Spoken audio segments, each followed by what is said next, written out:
the elevation of this because I want this to kind of be a little higher. All right. Good. All right, YouTube. Pleasure having you guys on our podcast. Let me get this going here. All right. All right, folks. So let's get right into the content. If anyone has any questions, feel free to leave them in the comments. Let us know.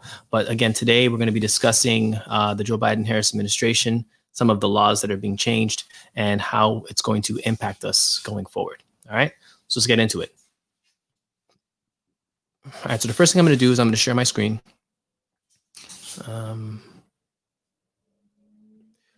What we're going to look at is the Joe Biden tax plan. So this is a very important thing that we need to make sure that we understand, because going forward, there's going to be a lot of changes to how folks invest their money. And that to me matters.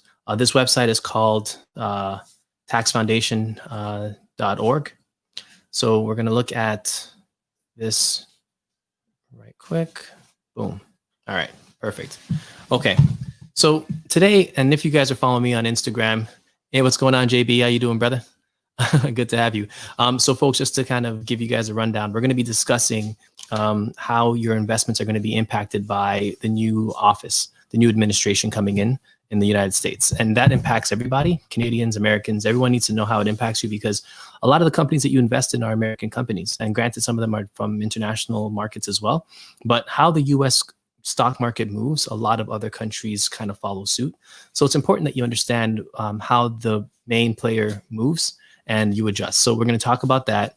And we're going to also talk about how to leverage your assets based on these changes that we're going to talk about right now. So if you don't have us on YouTube, please click the link in my bio and you will see us and follow along on there. Hey, Revolutionels, what's up? Yeah, so right now we're looking at the details of the President-elect Joe Biden's tax plan. Now, how this impacts us, and just have to know simply, like, when you look at the wealthiest in this nation, right? It's important that you realize that however they invest is how you need to kind of adjust as well.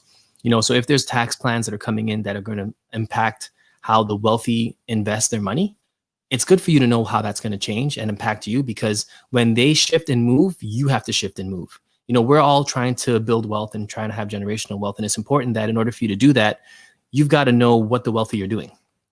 So if you are surrounded by a group of wealthy people, then they'll just tell you. But if you're not, Wealth Wednesday will be a place where you can find that information. So what we're going to talk about right now is the tax plan. So let's start with Joe Biden's tax plan and how that's going to impact our investments for 21. So the first thing he's doing is he is raising corporate income tax rates. And he is going to be taxing individuals who make over $400,000, a significant amount.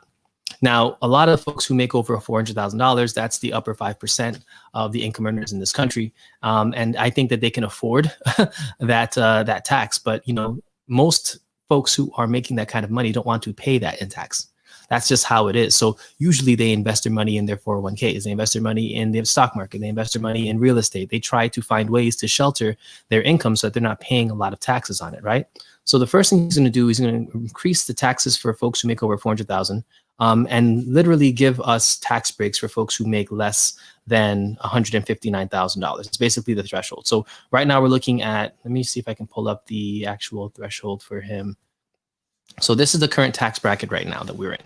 If you're on our YouTube, you'll be able to see what I'm looking at. So the single filer tax brackets start at 10%. They go to 12% for folks who make over $9,000.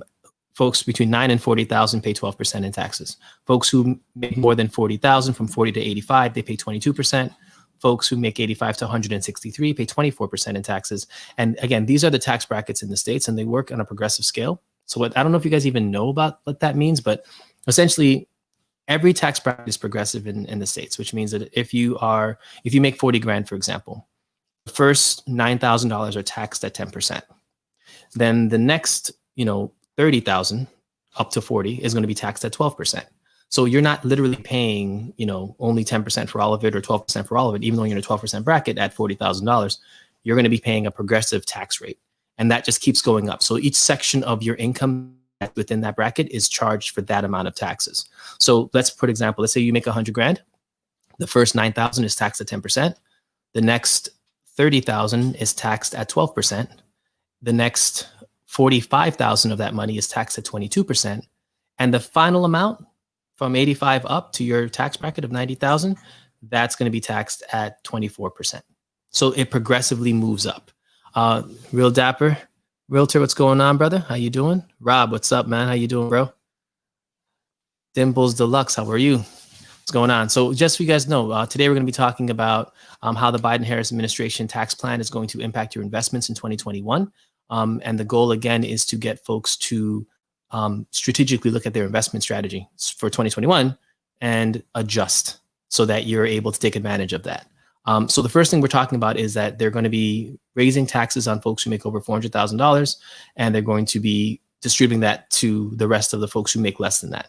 So the first four sections of the tax bracket are going to be getting funds, essentially. Let's see if we can get that number. Hold on. So it's going to basically work out to being, for folks who make anywhere from $49,000 to $88,000, you're going to get an average tax cut of about $1,020 this year coming up, if that goes through. And for folks who make between $88,000 and $159,000, will get a tax cut of roughly $1,200. And then folks who make over $400,000 will be paying up to $10,000 plus average for their taxes. So the plan is literally designed to tax the rich and give the middle class a little bit less of a break.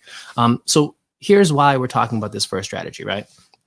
So when you're investing in stocks and you're a wealthy person, it's important that you realize, okay, if I'm going to be taxed more for the money that I make, I've got to find shelters for this money. One of the best ways to shelter money is real estate. Another one is stocks, especially in retirement plans, 401ks, IRAs, mutual funds of any kind, and any of those tax deferred accounts, even life insurance. It's a good way to shelter growth on money. So there are different ways that they're going to utilize. And I think, looking at the way the economy is moving and the way that this tax plan is moving, folks that are making a lot of money are going to have to make tough decisions in 2021 as to how they're going to invest their money, because if they don't, they're going to pay hundreds of thousands of dollars in taxes that they don't want to pay. And that's going to adjust how they move. So when we talk about investing, I really want you guys to think about investing like economists. That's like a thing that I say because it's important.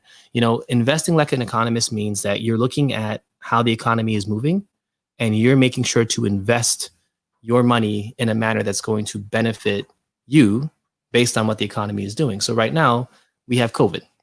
Folks aren't really going outside. Everyone is utilizing a lot of apps to get meals or take out, all those types of stuff. And to me, that's important.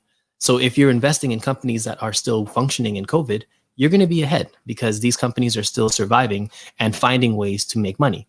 Now, if you have a stock that's on a digital platform like an Amazon, or stock like, any of the, tech stocks that are booming right now, they're all making money because we're using more stuff. Zoom, for example, like all of these companies are doing a lot because we're utilizing their services because they're tech.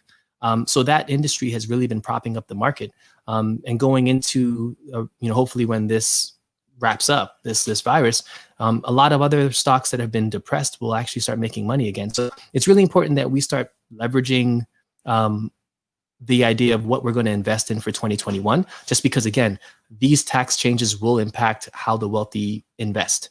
It's going to impact them. So let's see what they're going to try and pick and stay ahead of it. One of the strategies we talked about last week was a growth strategy, one where no matter what the market is up or down, you can still invest your money in a growth standard, which means that, and I'll review it real quick. So basically, pick a number, dollar costed in, which means that you're going to spend the same amount investing into that stock every week or every 2 weeks. And if the stock goes down in price, you put more money in by 50%. If it goes up in price, you just continue contributing the same amount you were contributing. And one of the reasons for that strategy was, I know that we're going to be having a lot of fluctuation over the next 2 or 3 quarters. Like, it's just going to happen. Anytime there's a transition of power, going from a Republican to a Democrat seat or just from a different president, there's usually market noise and issues that happen in the economy that impact the stocks. Always happens. And I think that it's important that we look at those impacts and try to make sure that we're investing in companies that are going to survive, first of all, the 4 years or the 3 years that we decided, and that they're in an industry that's designed for growth. So right now, the tech industry is designed for growth, like the entire thing. One of the websites that I want you to look at is Finviz. Let's see if I have it up. This is a really cool way to check your money and make sure that you're always kind of ahead. It's finviz.com. Let me pull it up for you guys. And this will show you, and if you guys are on our YouTube, you'll be able to see what I'm looking at. If you want to get to the YouTube, just click the link in my bio and you'll get there. What's going on, Sly Washer? I don't know how to pronounce that. Teddy G, what's up? Marucci, how you doing? Hey, Trisha, what's going on? So if you guys don't know, the link in my bio will get you to our YouTube. And right now I'm sharing my screen so you can kind of see what I'm looking at. Finviz is a website that I use to look at what stocks are currently doing just in general. And it's a really good way to know what's hot and what's not. You know, so right now I'm on Finviz, and if you look at their chart, you'll see that tech, you know, some of the big players in tech are moving. Consumer cyclical is moving, communications is moving, utilities is booming, real estate is booming. Like it literally breaks out the different sectors of the market and shows you with color scheme, green, red, different variations of those colors as to who's making money today, right? So reason why I'm bringing this up and why, again, you want to look at, you know, the Joe Biden tax plan and how it's going to impact things. So he's going to be getting a lot of money from corporations, especially ones who have a lot of offshore presence, because he realizes that, you know, they're averaging a lot of money that's being taken away from taxes that they're not paying. So there's going to be a tax for that, and all of these laws are going to pass because the House and the Senate are now in the favor of the Democrats, with Vice President Kamala Harris able to be the tie-breaking vote. So the Democrats are going to make a lot of changes in the laws, and they're going to impact all of these corporations, especially ones who have an offshore presence. So the thing that we're going to look at is finviz.com. I want you guys to mark that down, finviz.com, and just look at this daily. It gives you a breakdown of the Dow, the NASDAQ, the S&P futures, talks about the different indexes. It even talks about the top gainers and the top losers. And I like that because, again, this is a good place for you to start building your watch list. Now, if you have an advisor, usually they'll talk to you about a watch list because it's really important. I mean, a watch list is basically the lifeblood of an investment portfolio. You know, if you can create a really solid watch list, and that a watch list is just a list of stocks, symbols that you've selected to set aside to review either daily, weekly, monthly, just because you think that they might be a good investment for you in the future. That's a watch list. And I employ that everybody start building their watch list right now. And Finviz is a good way because when you look at it, it literally tells you the top advancing stocks. Like right now, ticker symbol Live had a 91% change today. It went up 91% today. The next highest one was FRSX, went up 65% today. Volume of trades were over 10 million. Like this tells you volume. So you can actually see if these are flukes or who was involved in these trades. This is the way that you can kind of start looking at these companies and tracking them. So let me look at Live and see what they're about. So this is in real time. They literally just popped off the chart. That's crazy. All right. So I'm going to look at them on Yahoo Finance because that's usually where I like to look at things. So let's look at Live Ventures. So what we always do is we go to Yahoo Finance, put in the ticker symbol so you can kind of get an idea of what it's doing. Go to 6 months, you know the deal. So 6 months ago, the stock was trading at $9. Now it's trading at 23. Okay, cool. Let's go to their profile and see what they're about. All right. So this is simple. Everyone that's joining me, anytime you see a stock symbol that you like, literally go to Yahoo Finance, punch in the symbol, scroll to the summary, which is the first thing that you see. You'll see a chart, make it 6 months, boom. And at that point, now you can look at the stock and see what it's about. For folks who are just joining me, hey, what's going on? Hey, Tanisha, what's up? How you doing? Sil was here. Good evening. Finviz, Yahoo Finance. Can't go wrong. Yes, sir. That's right. Right. So Live Ventures, I'm going to look them up and see what they're about because I've actually never invested in them before, but 90% will gain my attention quickly. So it says that they are incorporated, a holding company engaged in manufacturing, retail, and online and service businesses in the United States. Its manufacturing segment manufactures in market carpets and rugs and yarn products, focusing on residential, niche, commercial, and hospitality end markets. and resells hard surface flooring products. The segment serves flooring dealers, home centers, and other flooring manufacturers. The company's retail and online segment operates in 62 specialty entertainment retail storefronts that offer entertainment products, including new and pre-owned movies, video games, music. So, I mean, they're a pretty cool company. I'm trying to figure out what made them pop. There's got to be some news about them that was like, hey, let's I want to see what happened. But anyway, we're getting off track here, guys. I just saw a stock that went up by 90%, and I figured let's take a look at it. It's LIVE. They went up by $11 today, and that to me was shocking. So I just kind of wanted to see what they were about, but I guess I'll just look them up later. So something to look at.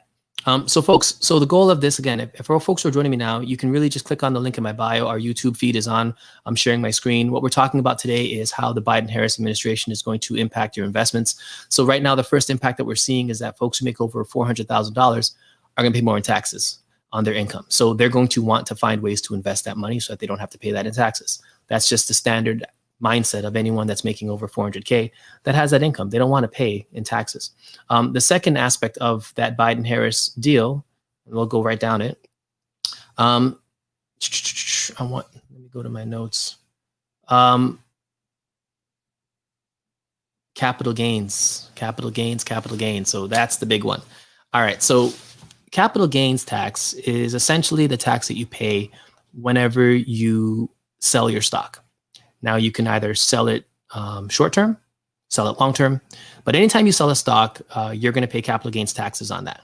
Now, if you sell your stock within the year, within 12 months, you're going to pay it as your income. So remember we talked about the income brackets earlier. Whatever your income bracket is, that's going to be the tax rate that you pay if it's a short-term capital gain. So if you're in the 12% tax bracket, that's what you'll pay. If you're in the 33% tax bracket, that's what you'll pay. Now, if it's a long-term capital gains tax, you're going to pay anywhere from 0 to 15, or 20%, depending on your income filing status, right? So the cap's at 20%. Joe Biden is changing that number to 39.6%. So that's literally doubling for folks who make over $1 million. This is important now. I want you to remember what I'm saying. So we're talking about a strategy that's going to be employed for folks who are like us, trading, who don't have $1 million, but we want to get up there, right? If millionaires are going to be charged double capital gains taxes, right? They're going to find a way to avoid that. And they're going to move their money into places that will avoid that because they don't want to pay that. Now, one way to avoid paying 39% capital gains tax is to have your investments in a protected account like a 401k, an IRA, even life insurance.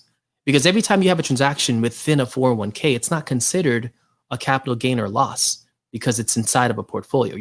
It's a protected account. So you don't get charged that. But when you're trading stocks plain by themselves, so let's say you have a huge stock portfolio in a brokerage account, right? Which is not a pre-taxed account. You're going to spend, $100, $200, $300,000 in different trades here and there, make a lot of money. And if you're over $1 million earner, you're going to be paying 40%, roughly 40% taxes on everything you're making. So what you're probably going to do is roll that money into something that will not be taxed that high. And where is that going to be, right? So here's where I'm going with this. If I make over $1 million and I am invested in stocks and I have a ton of stocks, I'm going to start to find ways to invest in things that I can hold onto for longer than a year and that can be protected in the event that I sell them. So you can do that in a trust. You can do that in a 401k. You can do that by opening up your own business and rolling funds into a 401k plan or into a high, there's different set plans that you can do when you're a business owner. They're going to find creative ways of doing this. And I think that it's important for us to figure out where their money's going to go, right? Because I know there's going to be a lot of money being pulled out of the market. The question is, what's it going to be put into? And right now, my biggest guess is that if these folks aren't going to sell their stocks. Like they're going to put their money into options. They're going to put their money into different things where they can hold it for longer than, 5, 6, 7 months, just to hold the choice to purchase. I think that could be a very big booming market. So if we have to talk about options so that we can kind of get abreast on that, then we'll do that. But they're not going to be okay with this. Investors aren't going to be okay with paying 40% on capital gains. Like that's not a thing. That will never be a thing. They're not going to want to do that. But that law will pass when Biden wins. So let's take a look at how it impacts folks. So taxes long-term capital gains and qualified dividends at the ordinary income rate of 39.6% on income above $1 million and eliminate step up in basis for capital gains tax. Wow. So that's a problem. That's a problem. Like, okay, I'll tell you why that's a problem. So step up in basis is, and I think we talked about that once before on this channel. Whenever you die, okay, let's say your grandfather, your grandmother, they die and they have a stock portfolio. Let's say they bought it when they were young, and kids when they were in the 1940s and 50s, and they died. Their stock portfolio, whatever they paid into it, it probably grew from that number to a much larger amount. And when they died, whoever inherits that money gets the cost stepped up, which means that they're not going to now pay for that. They're not going to pay for that difference in gain. So let's say that, let's use numbers. Let's say that my grandmother paid $100,000 into an account, and now it's worth 10 million, right? My grandmother dies. I don't have to pay gains on the 100,000 to 10 million number, because typically that's what you'd have to do. You'd have to pay 39% capital gains on all that money, right? But with stocks, they step up in cost basis, which means that they don't charge you that, which that's pretty important. So they don't charge you for the increase in the gain. What this administration is thinking about doing is eliminating that plan. So if you have a lot of money coming to you from a portfolio and you make over $1 million, they're looking at eliminating a step up in cost basis, which means that all you'll be left with, and this is the wealthy. We have to think like we're wealthy people, right? If you're a wealthy person, you're gonna be left with very few options. You may have to just go into real estate and use that step up in cost basis instead. So the same way that we just described the step up in cost basis for stocks when you inherit them, that's the exact same thing that happens when you actually have real estate. So if your mom or dad own a property and they die and the property is appreciated from $10,000 to $80,000, you don't have to pay the difference between 10 and 80. That's $70,000 of appreciation. You get that without having to pay for that. When you inherit the home, you get it inherited at $80,000 clean, or 90,000, whatever the current value is. And you can sell it at that moment and not have to worry about paying taxes on the difference. So with the Biden-Harris administration coming in, they're looking to take that away. So it leaves investors with few options. And for folks who want to do estate planning, like that's a whole different can of worms that we can talk about. But this administration is going to be limiting that. So, it's important that we start thinking about these things, because again, we're trying to talk about generational wealth. It's not just about ourselves, about our kids, about, the next generation. It's important that we have a way to transfer that money. And if they're taking away step up in cost basis and charging us if we have over $1 million, which I hope we all have when it's time for us to die, we've got to find a way to make sure we shelter that. So real estate's a good one. And life insurance is a great one. Now, let me give you guys a strategy for those who don't know this. Back in the day when I was selling life insurance, we had a way of overfunding a whole life policy by putting extra money into a paid up additions rider. Now, this sounds like jargon to you, so let me just break it down. So when you buy a life insurance policy, right, you have two major types: permanent insurance and term insurance, right? Term insurance has no cash value. Permanent insurance does. When you talk about permanent insurance that has cash value, there are two types of permanent insurance. One is whole life, which is a guaranteed rate of return, consistent, has guarantees built in. Even if the market's doing poorly, you're guaranteed to get a certain percentage of growth on the money that you paid into your premium, and it's going to be there when you die. Like, it's permanent. It's like a fixed mortgage. That thing ain't going to be gone. It's going to be there forever. And then you have a VUL, which is a variable universal life, which it only charges you for a term cost of insurance every single year, or every single month, actually. And when you pay or overfund into it, the funds are invested into mutual funds. So you can literally, so when you pay your premium of $100, maybe at your young age, cost of insurance might be $10.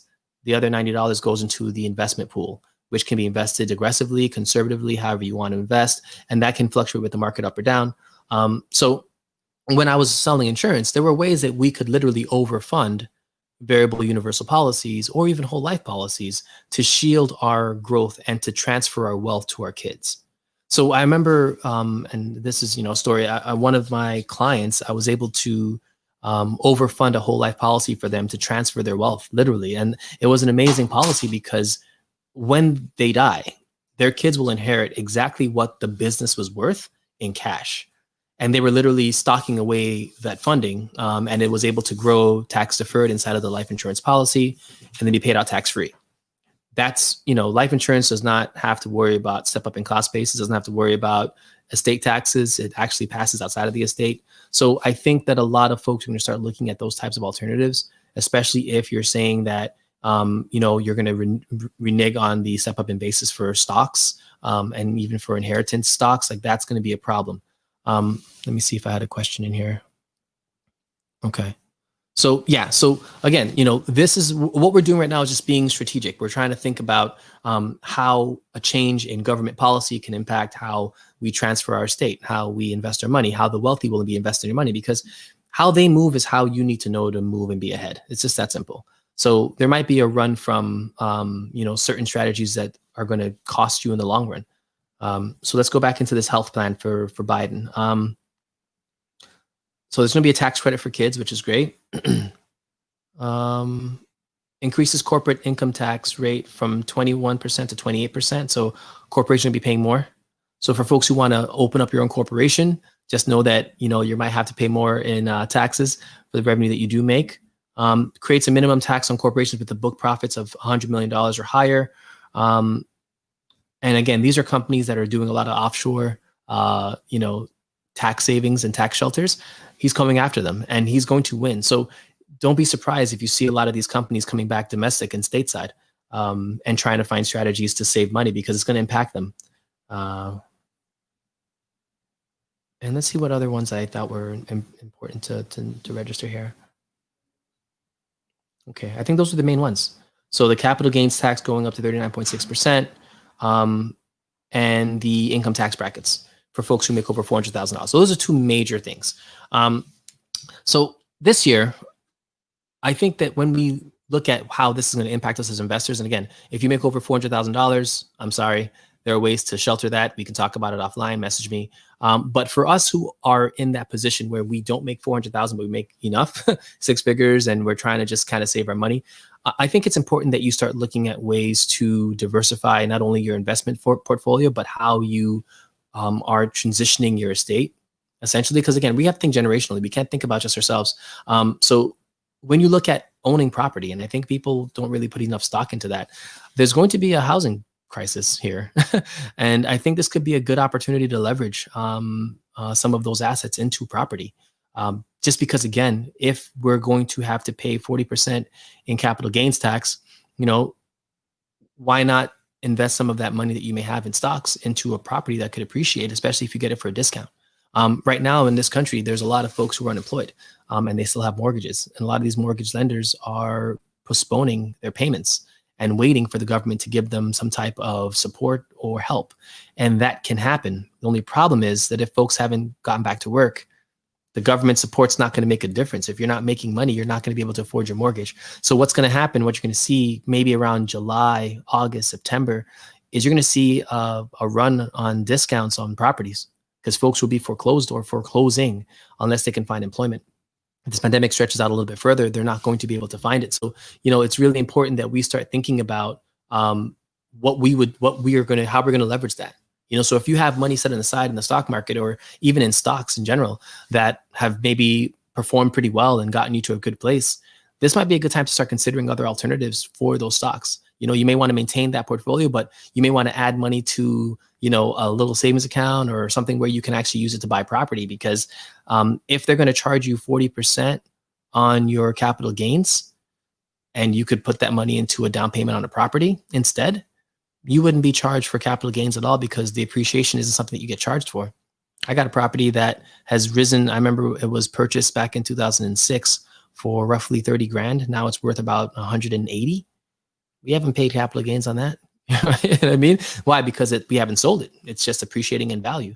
And it's creating an income. So I think, when you look at real estate and you look at ways of sheltering your income, that's going to be something that folks will use. And especially if folks are being foreclosed on, you're going to get discounts. So leveraging and thinking about all the different types of tools that you can invest with is important.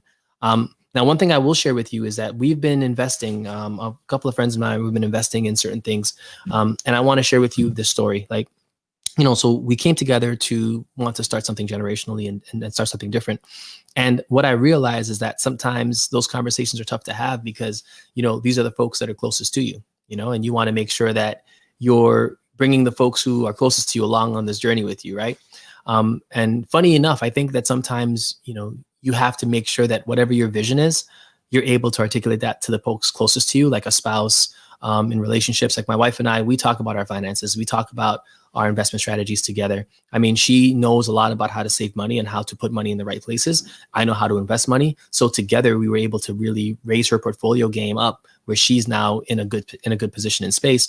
And we both are on the same page mutually. So I think that when we talk about, wealth creation, it should be something that's not just about you, but about the people around you. If you're not educating your kids on financial literacy and talking to them about, hey, if you want to inherit my money, we're gonna have to find a way to put it in something else because they're trying to charge me 40%. Like, have that conversation with them. Let them know that, as grandma or grandpa or dad or mom, that I want to transfer some wealth to you and I'm building a portfolio to give to you, but you're gonna have to figure out a way for me to transition this to you in a manner that's not gonna hurt us, right? So what's going on, Bev? So it's important that we have these conversations with the folks that are closest to us. And my boys and I, we've had these conversations for decades. And it's really cool to see us coming together and actually starting to make plans on how we want to individually and collectively do things differently as our generation moves. So I would encourage each and every one of you to look at the folks closest to you and ask them, what is your strategy? What's your plan for investing, not just for right now, but for the next generation? I think that if we all have a way of putting aside funds and then a strategy of how to disperse that. Because let me give you the truth about this. It's not really about color or about ethnicities because we all pretty much make the same money.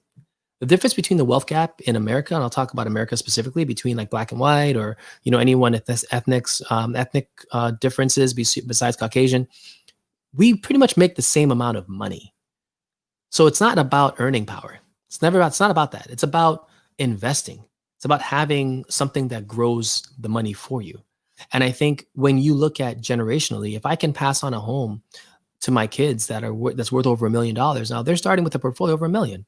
If I can pass on a stock portfolio that's worth 60,000, now they're starting with that. And I think that's the difference.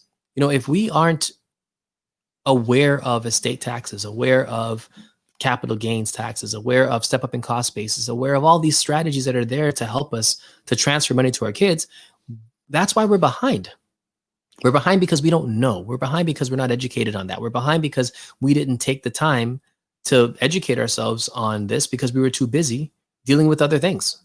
We're busy doing other things, and that to me has been the struggle in this country. You've distracted us enough with killing us with, micro racism, with institutionalized racism. And now that we're here, and we're in a position to make money, we're in a position to have buying power, we're in a position to get educated. What are we doing with that? Do we know that all of that takes us to a place where now we have to start thinking generationally? It's not just about ourselves. So the three things that we'll leave with today is this. Step up in cost base is important. That's going to be something that's going to impact a lot of your wealth going forward. Ways of doing it are stocks, real estate. Those are the two major ways, life insurance. And I think leveraging all three of those might be important for your generational wealth plan. I think that when you think about an estate being like you have to exact the estate, right? When someone dies, it goes through arbitration, all this other stuff is a legal battle, usually lasts anywhere from 3 to 6 months. If you don't have a life insurance policy or a stock portfolio or something that can pass outside of the estate, your kids are going to be stuck without access to your funds for 3 to 6 months, right? So having a stopgap measure to make sure that whatever you're going to give to your kids or, bequeath to them is eligible to still be received because they're not going to be destitute in 6 months. Think about the strategies for that. Life insurance, having, their names jointly on certain accounts, those types of things matter. So that is something that we can talk about on another Wealth Wednesday, but we have 20 minutes and I have one more thing to go over with you guys real quick.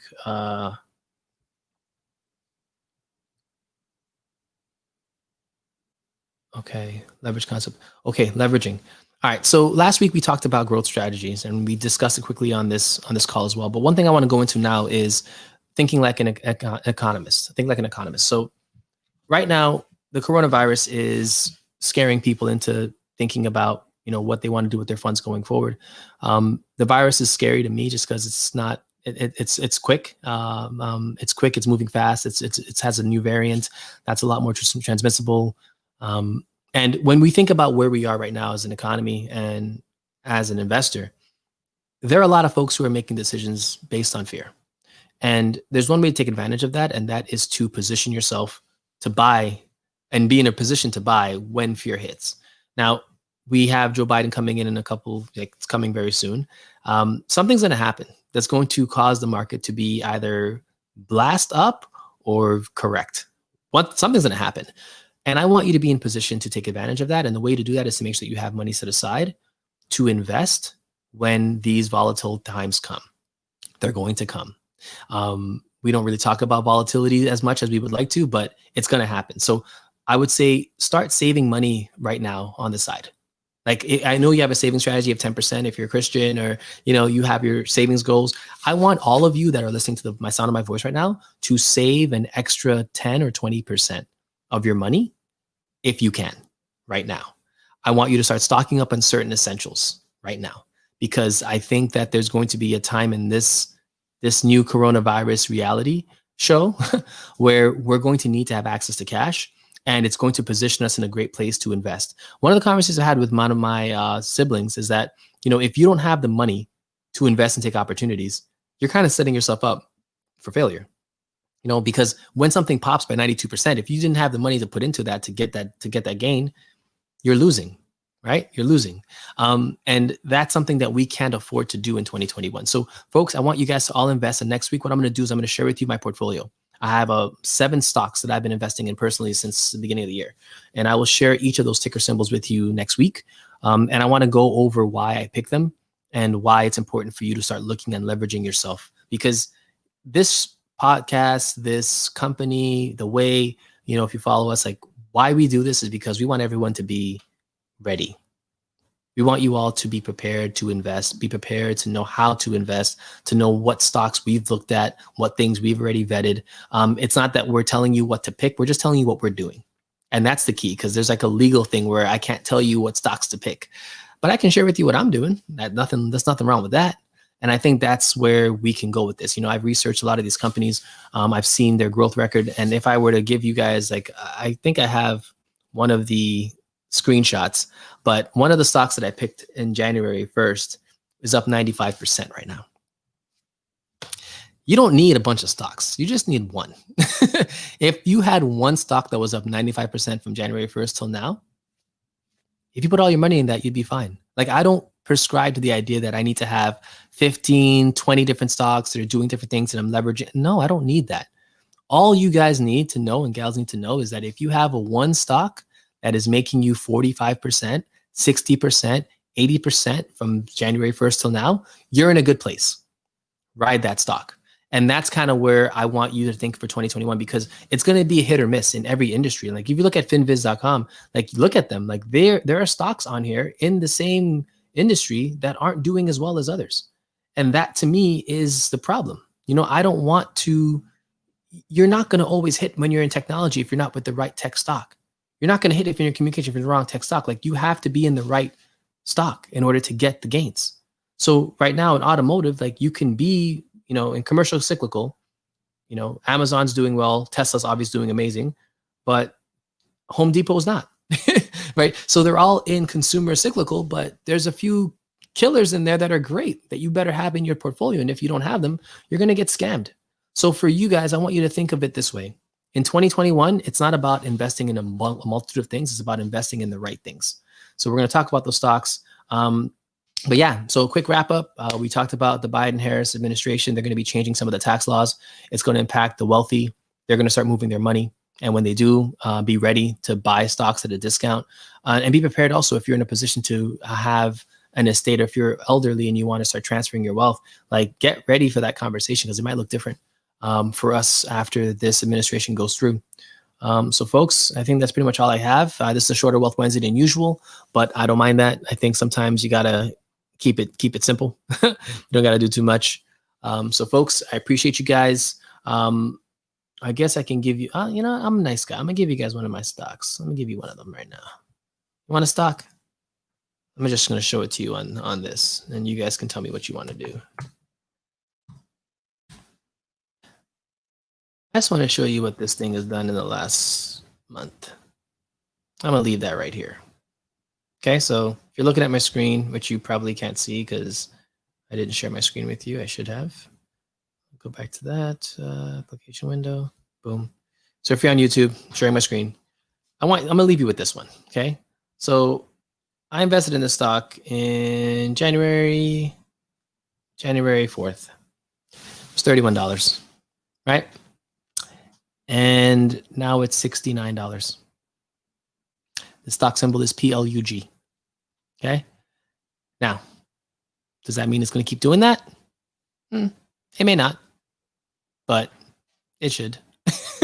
And that's what I mean. Like, it's not a matter of, you just have to know which companies are moving and why.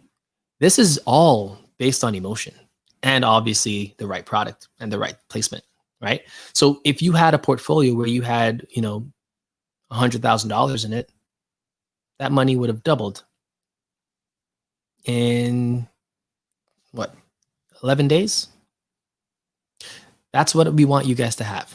Add plug to your stock watch and continue to watch it. If you have the money and you want to invest in it, hey, by all means, I'm invested in it because I think that it has a good future. And these are the kind of companies that I would suggest, like, creating a growth strategy around, saying, hey, it's going to be something that's going to be a long-term type of play.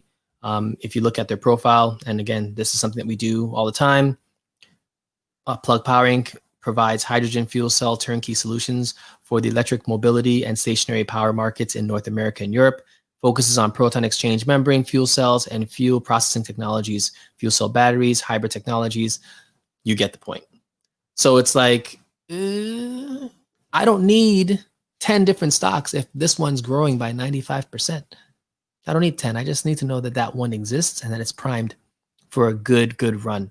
Even if the market drops, let's say the market drops on Plug right now and there's some sort of war, crisis, whatever. I know that stock is supposed to go to 100. It's going to go there. So if your price drops from right now, it's 60 something dollars.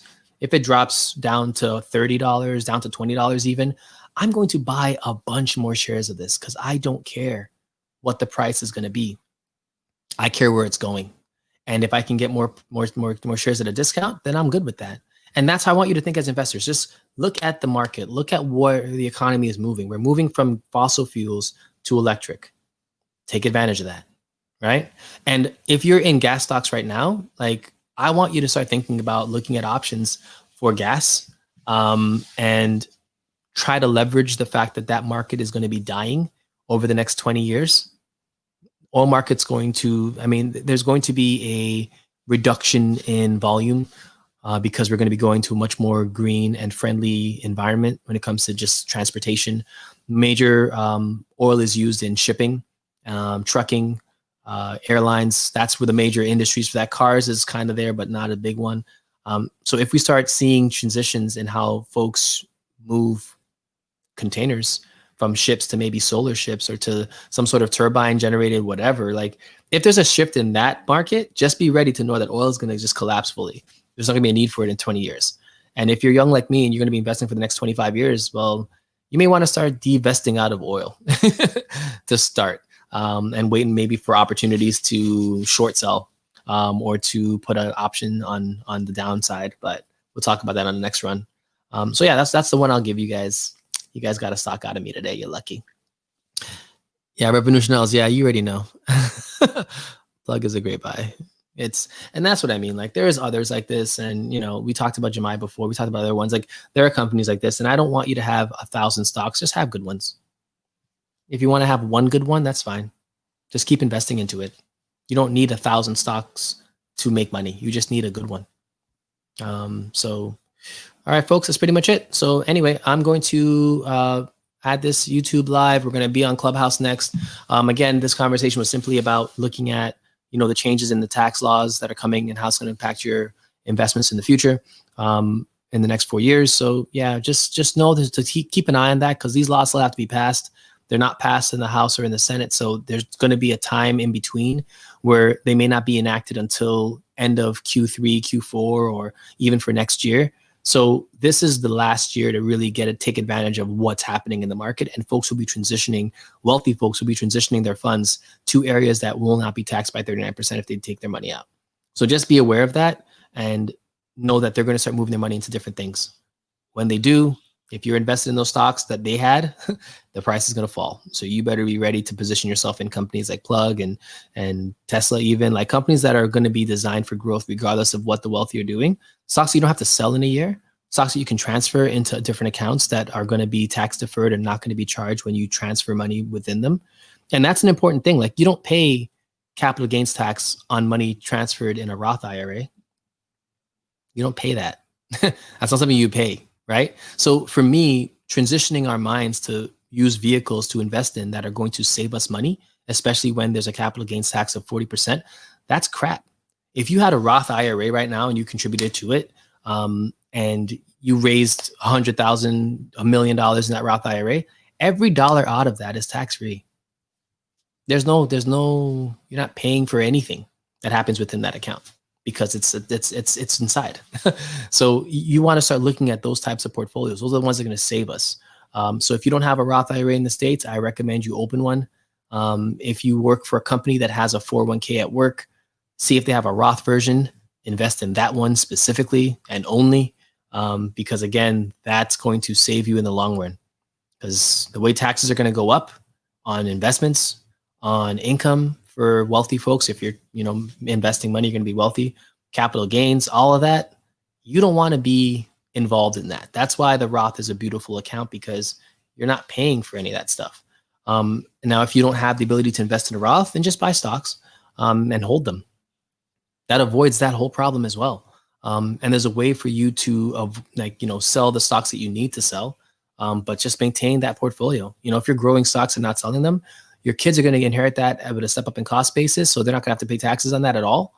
And they're fine. If they want to sell it at that point, they can.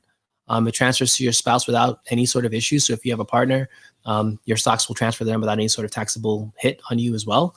So that's good news. But like stocks, life insurance, real estate, Roth IRAs, 401ks, like traditional IRAs, those are the accounts that I want to see you guys investing in right now, because they're going to prevent you from dealing with half of the stuff that we just talked about. It's going to just save you a lot of time and effort and money.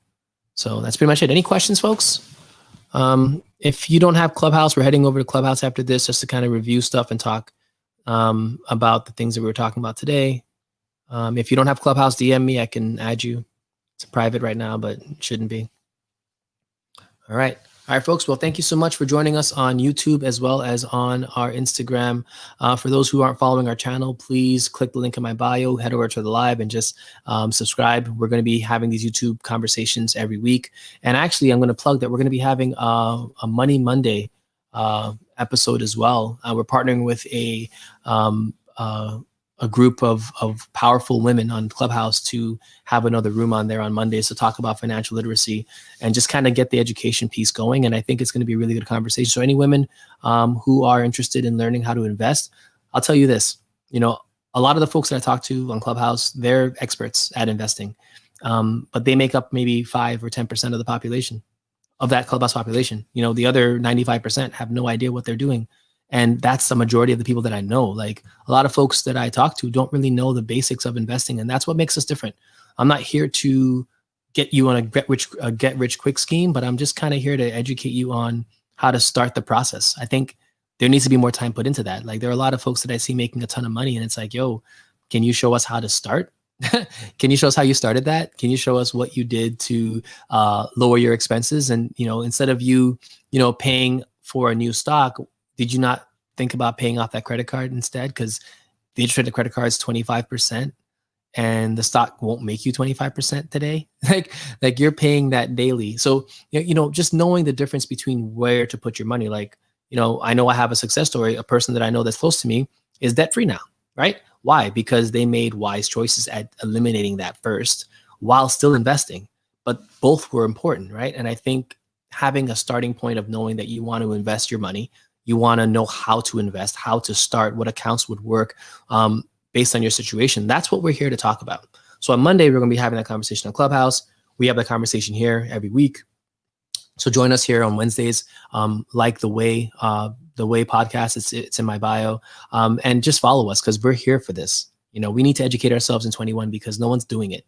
You don't learn this stuff in school, and no one taught me this. I had to learn it myself, and I had a lot of great help, a lot of advisors that nursed me along, gave me the information and the knowledge while on meetings with them. So I'm like, okay, let's see if I can get this to the people. So that's the goal. That's the objective.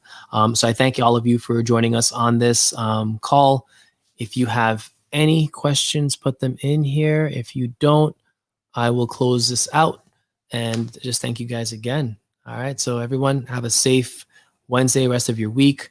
The market's up and down. Good time to buy. There's going to be a lot of, turmoil going on in the next 2-3 months, and just get ready for it. It's going to happen. Get your money ready. Set your money aside. You're going to have opportunities. You need to have your cash ready for that. Okay. So folks, I'll see you guys on Clubhouse. And until then, stay safe. Research your COVID vaccines. Know what they're about, because I don't think everyone knows what they're doing right now. I think everything's a little too new for my liking. But research it for yourself. I think the scariest thing about it is that most vaccines take around 5 to 7 years to perfect, to make sure that all the negative impacts of those things are well documented. We didn't have a part of that. So everyone that's taking that vaccine right now is part of the trials. And I think the one thing I want to leave you with, and again, this is a Wealth Wednesday, but I'll leave you with a wealth idea, right? If you can tell my cells to do something without me telling them to do something, what else are you changing? Because you're essentially taking over a process that's natural in my body without me telling you to do that. So think of what that means long-term, right? If I can create something that can tell your cells to respond how I want them to respond, whether it's to create antibodies or any other command that you might have, does that actually impact how my DNA moves going forward, or how my response to signals moves going forward? Because that's the question that I don't have anyone's answer to yet. I don't have anyone's answer to that yet, which is, if you can tell my messenger RNA in my cytoplasm to create something without me telling them, without the nucleus on them, without me creating that need, right? If you can send the message in and the message is received and the cells just start producing this thing without my actual input, what happens if my input comes in later on and counteracts that? What happens if my body isn't designed to actually respond correctly because I may have underlying conditions, or I may have other, chronic illnesses that may impact my immune response? I'm not seeing any studies about that. I'm not seeing any studies about folks who have immune issues or compromised immune systems and how a vaccine that's going to dictate how my cells respond. I'm not seeing any research on that. All right. So there's a lot of questions, and I think that is a part of this conversation that you need to have with your loved ones, and just be prepared, because the fallout of this can go anywhere from 100 to 1,000. Like, it can be that bad. And I don't want you guys to be caught off guard by that. You guys are my family. You're my online family now. So, it's important that I keep it real. Don't get caught up being afraid and making a rash decision. Like, I tell my wife this all the time, and we discuss this. This is what I say. I'd rather measure 1,000 times and cut once than measure once and cut 1,000 times. Like, I don't want to rush into anything, especially if it's something that's going to impact my life past this one moment. Like, those decisions matter. So, like, picking a spouse, take your time. Dating somebody, take your time. Investing in stocks, take your time. Stocks have been around from 1930s. Like, they've been around forever. They're not going anywhere. Take your time, invest in the ones that you've researched, but take your time. Take your time. I am not an anti-vaxxer person or pro-vax person. I'm just for what's right and what's wrong. Give me research. Show me that you've considered all of these other alternatives. and then I'll listen to you. If you haven't done that and you're scaring me with these numbers of people dying every day, I'm not scared of that. I'm not dying right now, but I know a lot of folks are, and there's been a lot of, people that have passed because of this. So it's not to say that it's not killing people. It is definitely doing that. But your solution has to be one well researched. Your solution has to be one where you are considering all of the other underlying issues in people's health that this could impact. And what is the long-term impact of any sort of messenger RNA, vaccination that's going into my cells telling them what to do? What is the long-term impact of that? Because if my cells stop listening to me because they're listening to your message, guess what? Now they're not doing what I want them to do. They're doing what you want them to do. So I really don't have any control over my immune response because it's been literally taken over by a process that has nothing to do with me that's synthesized. That's crazy. And the fact that we're thinking about it and making it seem as if it's a flu vaccination, it's really not. A flu vaccination gives you an actual part of the flu that's happening right now that they think is coming, and they're implanting in you, and your body is making a response to what it's protecting you from. It's not a messenger RNA vaccination. It is them inoculating you with a smaller, lesser viral part of that virus for you to make an immune response. Your body's used to that. That's something that's been happening in Africa for hundreds of years. We've been doing that forever. That's normal. You injecting me with something that tells my cells what to do tells me that if you can do that in 7 months, there's other things you can inject into me to tell me to do other things too. That's all they're telling me right now. And I'm just going to say all they are telling me right now is that they can put things into my body to get my body to respond in a way that I didn't ask them to respond. That's all you're saying to me.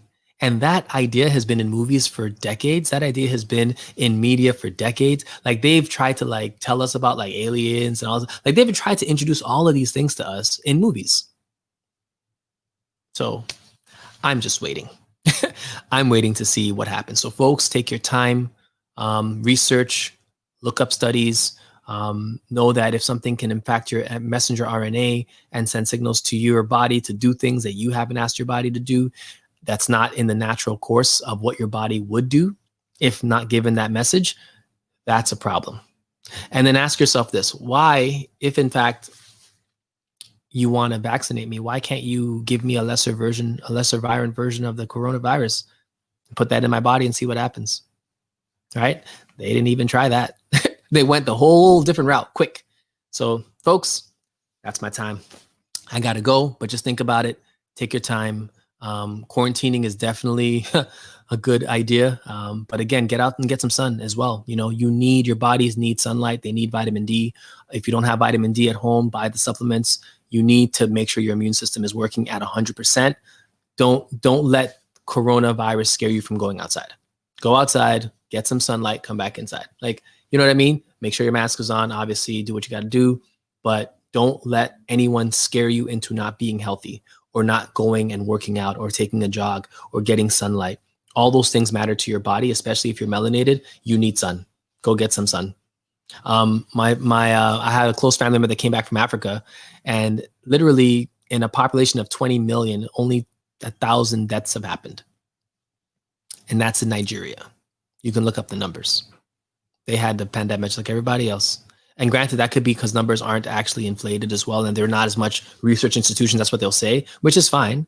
But people on the ground aren't dropping dead and wearing masks every day. They're not. I have visual evidence that people are not doing that over there.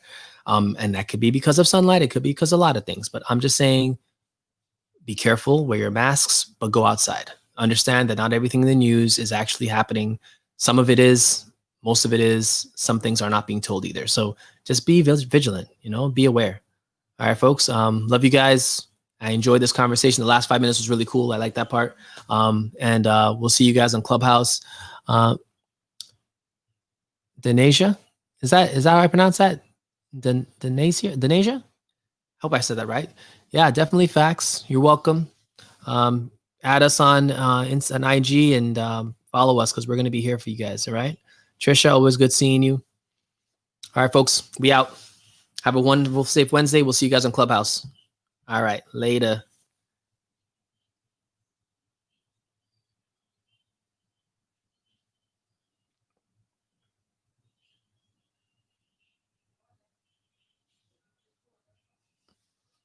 All right, guys. All right, for folks on YouTube, I'll catch you guys.